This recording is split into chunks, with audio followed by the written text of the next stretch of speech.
সবাইকে স্বাগতম জানাচ্ছি কলিস রেসিপিতে। আবারও চলে এলাম আরও একটি নতুন রেসিপি নিয়ে। আমার আজকের রেসিপি কাটা মশলায় বিফ বোনা। আশা করছি আজকের এই রেসিপিটি সবার ভালো লাগবে। অতিথি আপ্যায়নে কিংবা যে কোনো অনুষ্ঠানে এই রেসিপিটি তৈরি করে নিতে পারেন। খেতে ভীষণ মজাদার আর একেবারেই সহজ। তাহলে চলুন রেসিপিটি দেখে নিই। রেসিপিটি তৈরির জন্য প্রথমে একটি প্যানে দিয়ে দিচ্ছি হাফ কাপের মতো রান্নার রেগুলার তেল দিয়ে এরপর দিয়ে দিলাম 2 কাপ পরিমাণ পেঁয়াজ কুচি। পেঁয়াজের পরিমাণটা এখানে একটু বেশি ব্যবহার করতে হবে। 2 কাপ পরিমাণ পেঁয়াজ ভালো করে কুচি করে কেটে নিয়েছি আর সেটা এখানে দিয়ে দিলাম। এরপর দিয়ে দিচ্ছি 2 টেবিল চামচ রসুন কুচি, আর রসুনটাকে যতটা সম্ভব কুচি করে কেটে নিতে হবে। এরপর দিচ্ছি 2 টেবিল চামচ আদা কুচি, আদাটাকেও কুচি করে কেটে নিয়েছি। আপনারা আপনাদের পছন্দ মতো একেবারে কুচি করে কেটে নিতে পারেন। এবারে আদা রসুন আর পেঁয়াজটাকে চুলার আঁচটা মিডিয়ামে রেখে সুন্দর একটা কালার আসার আগ পর্যন্ত ভেজে নিতে হবে। আর এরই মাঝখানে কিছু গোটা মশলা অ্যাড করব। দিয়ে দিচ্ছি 1 ইঞ্চি সমান 2 থেকে 3 টুকরোর মতো দারচিনি, 5-6টা সবুজ এলাচ, 5-6টা লবঙ্গ, 5-6টা গোলমরিচ আর 2টো তেজপাতা একটু চিড়ে দিয়েছি। আর এবারে সব কিছু একসাথে ভালো করে একটু মিক্সড করে নিচ্ছি। এলাচের মুখটা একটু ফাটিয়ে বা একটু খুলে তারপর দিতে হবে, এতে করে এলাচের সুন্দর একটা সুঘ্রাণ বের হবে। এরপর দিয়ে দিচ্ছি প্রায় 7-8টার মতো কাবাব চিনি, অনেকটা দেখতে গোলমরিচের মতো। এরপর দিচ্ছি 1 টুকরো কালো এলাচ আর একটা স্টার অ্যানেক্স একটু থেতো করে দিয়েছি, এতে করে সুন্দর ফ্লেভার ছড়াবে। আরও দিয়েছি 8-10টার মতো লাল মরিচ একটু কেটে দিয়েছি, এতে করে ঝালটা বের হবে। আর 1 চা চামচ গোটা জিরা। এই সব উপকরণ দিয়ে এই কাটা মশলায় মাংসটা ভীষণ মজার হয়, খেতে অসম্ভব মজার হয়। যে একবার খাবে সে বারবারই খেতে চাইবে। এবারে জাস্ট 1 চা থেকে 1.5 চা চামচের মতো দিয়ে দিচ্ছি ধনিয়ার গুঁড়া। এখানে ধনিয়ার গুঁড়াটা অ্যাড করছি শুধুমাত্র, আর কোনো রকমের কাটা মশলা ছাড়া আর কোনো রকমের মশলা এখানে অ্যাড করা হবে না। ধনিয়াটা যেহেতু চাইলে কেউ হালকা একটু তেলে জাস্ট একটু ক্রাশ করেও এখানে ব্যবহার করতে পারেন। আর ধনিয়াটা মুখে লাগলে দেখা যায় অনেক সময় খেতে ভালো লাগে না, তাই আমি এখানে ধনিয়াটা গুঁড়াটা অ্যাড করেছি। কেউ চাইলে ধনিয়াটাকে একটু সামান্য একটু শুকনো খোলায় তেলে একটু ক্রাশ করে নিয়েও এখানে ব্যবহার করতে পারেন, সেটাও কিন্তু সুন্দর একটা ফ্লেভার ছড়াবে। এবারে সব কিছু একসাথে মাংসের সাথে খুব ভালো করে মিক্সড করে নিচ্ছি।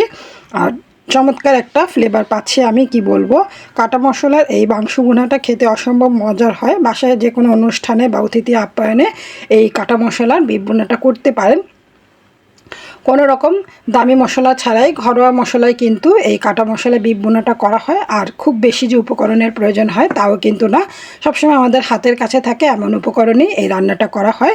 এরপর দিচ্ছি স্বাদ অনুযায়ী লবণ, আরও দিয়েছি 1 চা চামচ ভাজা জিরার গুঁড়া। এখানে কিন্তু আস্ত জিরার গুঁড়াটাও ব্যবহার করা হয়েছে, ভাজা জিরার গুঁড়াটা কেউ চাইলে স্কিপ করতে পারেন, তবে ভাজা জিরার গুঁড়াটা দেওয়ার ফলে ফ্লেভারটা কিন্তু আরও স্ট্রং হবে।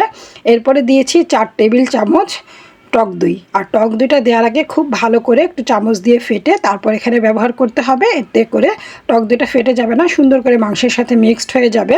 আর মাংসটা দেখতেই পাচ্ছেন টক দই থেকে কিন্তু কিছুটা পানি ছেড়েছে, মাংস থেকে কিছুটা পানি ছেড়েছে। সব কিছু একসাথে ভালো করে নেড়ে চেড়ে এবার এই মাংসটাকে কষিয়ে নেব। আর কষাতে কষাতে দেখতেই পাচ্ছেন চুলার আঁচটা কিন্তু এই পর্যায়ে আমি হাইতে করে দিয়েছি। হাইতে করে দেওয়ার ফলে মাংসটা থেকে কিন্তু বেশ কিছু পানি উঠেছে, যেই পানিটা মাংসের মধ্যে ছিল সেই পানিটা দিয়েই কিন্তু মাংসটাকে কষিয়ে নেব। এক্সট্রা কোনো পানি কিন্তু কষানোর সময় আমি ব্যবহার করিনি। দেখতেই পাচ্ছেন মশলা কষাতেও কিন্তু কোনো রকমের পানি এখানে ব্যবহার করা হয়নি। তেলের মধ্যেই কিন্তু মশলার সাথে মাংসটা ভাজতে ভাজতে রান্না করা হয়, যার ফলে এই মাংসের স্বাদ হয় একেবারেই দুর্দান্ত। আর টক দই দেওয়ার ফলে যে পানিটা ছাড়বে, মাংস থেকে যেই পানিটা ছাড়বে সেই পানিটা দিয়েই কিন্তু মাংসটাকে কষাতে হবে। কোনো রকম এক্সট্রা পানি এখানে ব্যবহার করবেন না, তবেই পারফেক্ট স্বাদ পাওয়া যাবে। আর মাংসটা খুব ভালো করে কষানোর পর দিয়ে দিতে হবে 1.5 থেকে 2 কাপের মতো ফুটন্ত গরম পানি।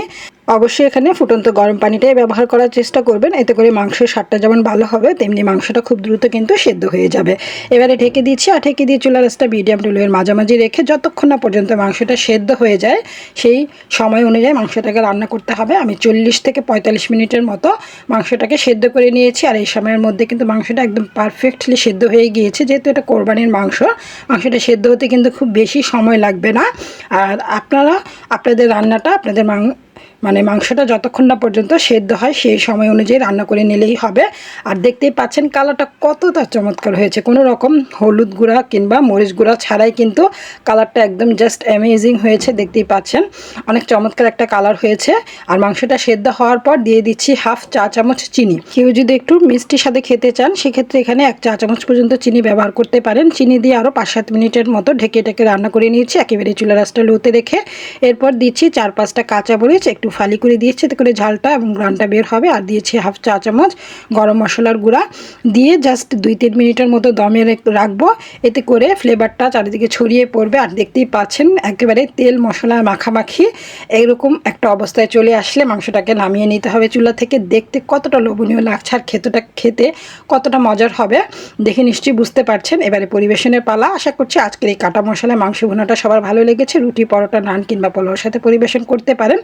সবাইকে ধন্যবাদ জানিয়ে আজকের মতো এখানেই বিদায় নিচ্ছি। সবাই ভালো থাকুন, সুস্থ থাকুন। আল্লাহ হাফেজ।